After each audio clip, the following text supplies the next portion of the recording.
So let's just start to dissect some examples using Newton's second law. As I said, this is something we're going to be looking at quite a bit over the next while, so you are going to see it quite a bit. You're going to get a lot of familiarity with it, but we're going to start with the simplest type of cases first. And we're going to start with horizontal motion. So we have Jessie and Poplar. They're paddling a canoe on a river. So Jessie, she has a mass of 50 kilograms. Poplar has a mass of 75 kilograms. And this canoe, it has a mass of 25 kilograms. So we're told that Jessie, she can exert an average force of 350 newtons in the forward direction. Poplar himself can exert an average force of 390 newtons forward. The average force of resistance in the water is 375 newtons. What we'd like to do is we'd like to determine the initial acceleration of the canoe. Alright, so for this one here, we are talking about accelerated motion. So accelerated motion is going to use that physics principle number 1. Now for us, accelerated motion, what we want to use is we want to use the equation A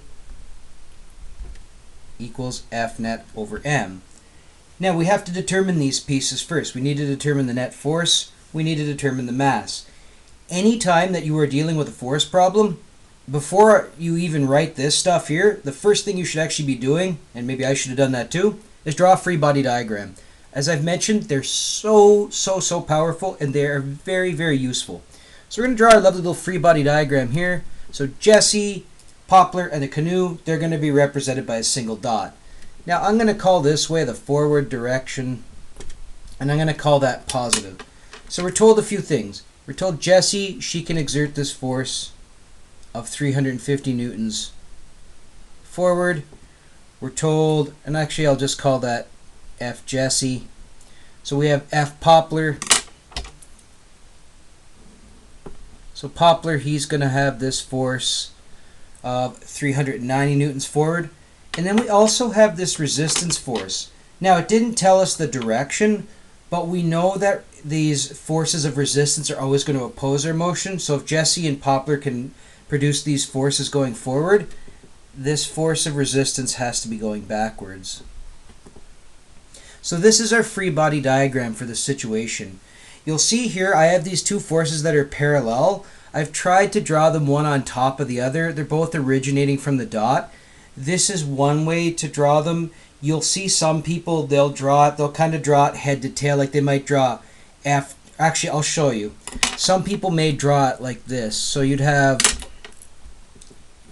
force of resistance here. You'd have Jessie's force going forward.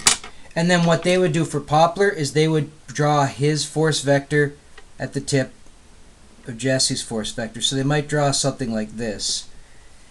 If we're being technical, this is the most technically correct way to do it. But sometimes I find students don't fully appreciate the details of the free body diagram. So I will probably do it this way. But if you decide to do it this way, this is perfectly acceptable too.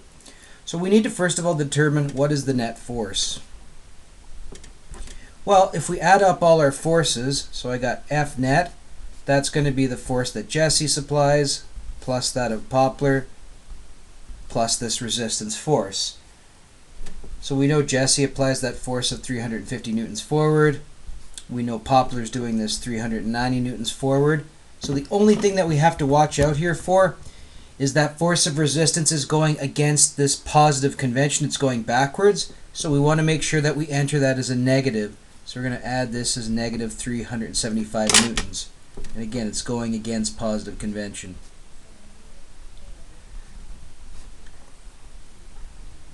So with that, we're just going to pop this into the calculator, and this is going to give us the net force.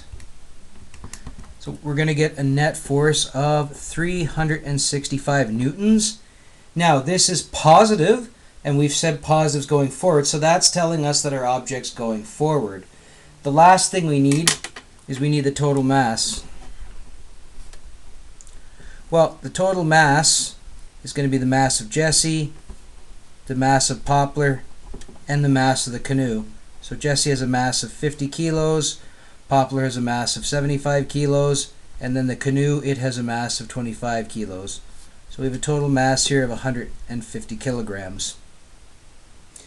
We have both parts now. We have the net force, we have the mass, Last thing to do, put them together. So we know the acceleration is the net force divided by the mass. So we have this force of 365 newtons divided by 150 kilograms. So this is going to give us an acceleration of about 2.43 meters per second squared. Now, and this is where I always get my students, and I don't like getting them for this, but again, it's asking for the acceleration. It didn't say anything about magnitude. We need to have the direction. Now, this is a positive number. We've called positive forward. So the last thing we just got to say is the acceleration of this canoe is about 2.43 meters per second squared. And we'll say it's going forward. Unless they say magnitude, don't forget the direction on your acceleration. That's an easy place to lose marks, and we don't want you to lose marks for simple things like that.